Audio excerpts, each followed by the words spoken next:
భోజనం చేసిన వెంటనే కూర్చుంటున్నారా? అది చిన్న అలవాట్లా అనిపించినా మీ ఆరోగ్యాన్ని ప్రభావితం చేయొచ్చు. మొదటి విషయం, తిన్న వెంటనే పడుకోవటం లేదా ఎక్కువసేపు కూర్చోవటం మంచి అలవాటు కాకపోవచ్చు. రెండవ విషయం, భోజనం తర్వాత 5 నుంచి 10 నిమిషాలు నడవటం రోజువారీ కదలికను పెంచటంలో సహాయపడుతుంది. మూడవ విషయం, చిన్న నడక వల్ల ఫ్రెష్గా అనిపించటంలో సహాయపడొచ్చు. ఒక విషయం గుర్తుపెట్టుకోండి, ఆరోగ్యకరమైన జీవనశైలి అంటే పెద్ద మార్పులు కాదు. రోజూ చేసే చిన్న అలవాట్లు కూడా చాలా ముఖ్యమైనవి.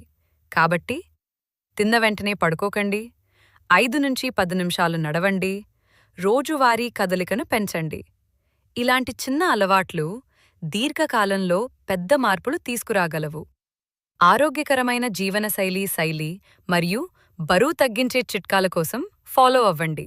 ఈ రీల్ను సేవ్ చేసుకోండి.